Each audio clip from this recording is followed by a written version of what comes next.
సరస్వతి మాది మిర్యాలగూడ. నేను పాడబోయే పాట నిన్నే ప్రేమిస చిత్రం నుంచి చిత్రగాడు పాడిన పాట కోయిల పాట బాగుందా అనే సాంగ్.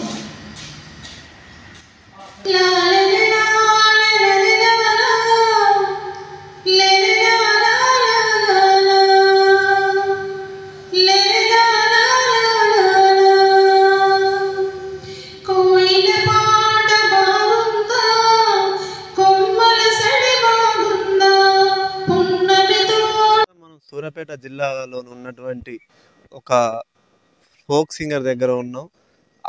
ఆమె గతంలో పాడిన పాటలేంది, ఆమె యొక్క ఈ స్టేజ్కి రావడానికి ప్రధాన కారణం ఏంది, ఆమె వెనకుండి ఎంకరేజ్ చేసినటువంటి ఎవరున్నారో తెలుసుకునే ప్రయత్నం చేద్దాం. దీనిపై న్యూస్ 18 స్పెషల్ స్టోరీ అందిస్తుంది.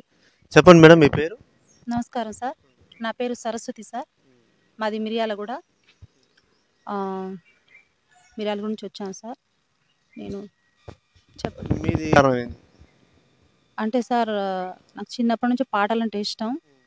తర్వాత ఇక నాకు అక్కడక్కడ స్కూల్లో కానీ తర్వాత కాలేజీలో కానీ పాడడం జరుగుతుంది సార్. నేను ఇంటర్ చదువుతున్నప్పుడు కాలేజీలో మా లెక్చరర్ గారు, సార్ పేరు సుదర్శన్ సార్ గారు, కల్చర్ యాక్టివిటీ ప్రోగ్రాంలలో సాంగ్స్ పాడుతుంటే అందరు నేను కూడా పాడతా సార్ అని అంటే, సార్ నన్ను ఎంకరేజ్ చేసి పాడమ్మా అని చెప్పేసి ఎంకరేజ్ చేయడం వల్ల అప్పుడు పాటలు పాడిన సార్. అప్పటి నుంచి నాకు పాటలు పాడే ఇంకా ఇంట్రెస్ట్ పెరిగింది, ముందుకు రావడం జరిగింది సార్. మీరు ఈ పాటలు ఈ స్థాయికి రావడానికి మీకు వెన్నుదన్నగా ఉన్నటువంటి ఎవరైనా ఉన్నారా? ఉన్నారు సార్, ముఖ్యంగా మా కుటుంబ సభ్యులు సార్. మా అన్నయ్య, మా అమ్మ వాళ్ళు, మా ఇంట్లో వాళ్ళు, తర్వాత నాకు కాలేజీ సార్లు, ఇక తెలిసిన వాళ్ళు కూడా అందరు సహాయ సహకారాలు ఉన్నాయి సార్. ప్రధానంగా మీరు ఎలాంటి సాంగ్స్ పాడుతుంటారు? నేను ఫోక్ సాంగ్స్ పాడుతుంటా సార్. ఫోక్ సాంగ్స్ మీరు పాడిన పాటలలో ఏది హైలైట్ అయింది ఎక్కువ? నేను మధుప్రియ గారి సాంగ్స్ పాడుతుంటా సార్. ఆ పాటలు అంటే నాకు చాలా ఇష్టం. మధుప్రియ గారి గానం ఆ ప్రియ గానం అనే సాంగ్ పాడుతుంటా సార్. పాడగలుగుతారు కొంచెం?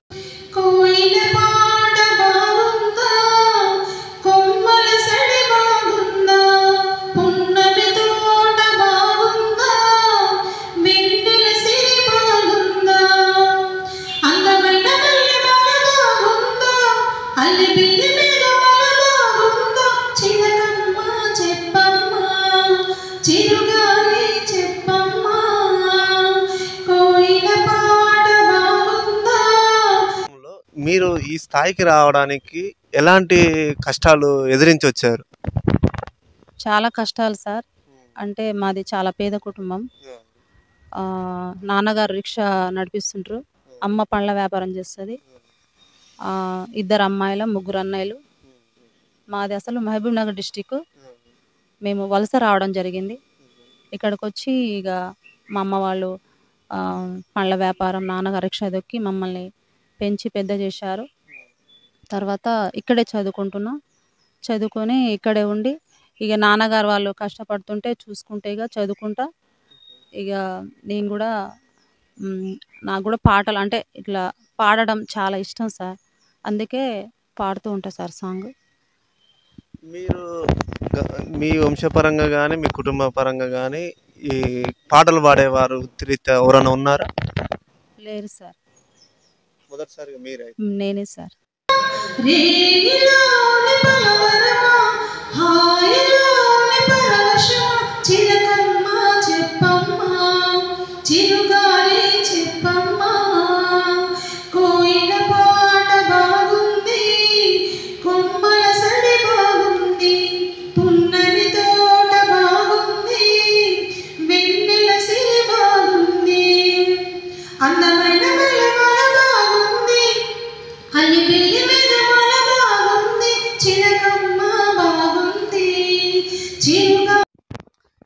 ఈ మధ్య కాలంలో పాడిన పాటలు కొత్త ఏమన్నా ఉన్నాయండి?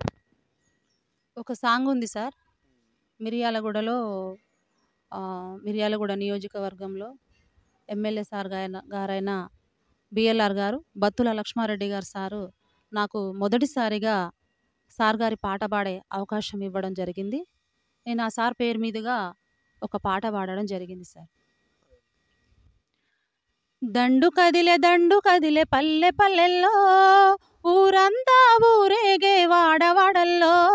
దండు కదిలే పల్లె పల్లెల్లో ఊరంతా ఊరేగే వాడవాడల్లో.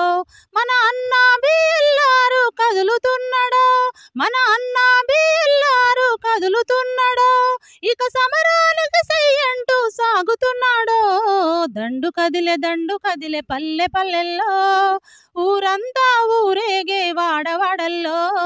చాలా అద్భుతంగా పాడారు మేడం. మీరు ఈ పాటలు పాడిన క్రమంలో మీరేమైనా పారదర్శకం వాళ్ళు ఇస్తేనే తీసుకుంటారా? మీరు ఎలాంటి చర్యలు తీసుకుంటారు? లేదు సార్, నేను ఈ పాటకి ఏం తీసుకోలేదు. ఎందుకంటే నాకు మొదటిసారిగా బిఎల్ఆర్ సార్ గారు పాట పాడే అవకాశం ఇవ్వడం జరిగింది. కాబట్టి నాకు మంచి పేరు రావడం కోసమని నేను ఈ పాట పాడడం జరిగింది సార్. నేనేం తీసుకోలేదు సార్. భవిష్యత్తులో ఇప్పుడు పాడడానికి రెడీగా ఉన్నాయా అండి సాంగ్స్? ప్రస్తుతం అయితే ఆఫర్స్ వస్తున్నాయి సార్. ఆఫర్స్ వస్తున్నాయి. పాడే అవకాశం వచ్చే అవకాశాలు ఉన్నాయి సార్. ఒక సింగర్గా మీరు ఫోక్ సింగర్గా ఎదుగుతున్న క్రమంలో ఇప్పుడు భవిష్యత్తుకి మీరు ఒక సింగర్గా ఏం చెప్పాలనుకుంటున్నారు?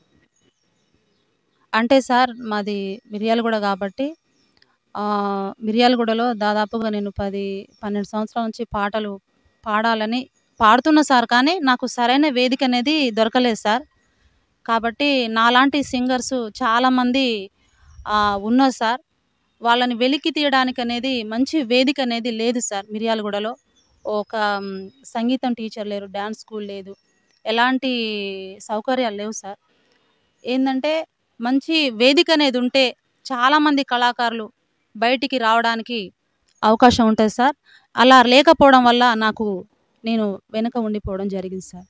నాకు ఇప్పుడు బిఎల్ఆర్ సార్ గారు మంచి ఛాన్స్ ఇవ్వడం వల్ల నేను కొంచెం ముందుకు రావడం జరిగింది సార్. నాకు ఒక వేదిక దొరికింది సార్. మంగ్లీ గారు అంటే ఇష్టం. మంగ్లీ గారి పాటలు కూడా నాకు చాలా ఇష్టం, పాడుతుంటా సార్. జానపదం, అందులో ఒక జానపద సాంగ్ ఉంది సార్, అది పాడి వినిపిస్తా సార్. లెలెలా లాలలా లాలలా లెలెలా లాలలా లాలలా ముచ్చటైన మన ఊరి కథ ఒకటింటారా, అచ్చమైన పచ్చ పల్లె తీరునే. చాలా అద్భుతంగా పాడారండి. పాటలకే మాటలు వస్తే ఈ యొక్క ఇంతమైన మంచి గొంతులో నా యొక్క పాట పాడినందుకు చాలా సంతోషించేదేమో అనిపిస్తుంది నాకు చూడబోతుంటే. ముందు మరిన్ని అవకాశాలు రావాలి, మరెంతో స్థాయికి ఎదగాలని న్యూస్ 18 ద్వారా మేము కోరుకుంటున్నాం. ఇదే అండి ఇవాళ స్పెషల్ స్టోరీ. మరిన్ని స్టోరీ తోటి మళ్ళీ కలుద్దాం. అప్పటిదాకా సెలవు.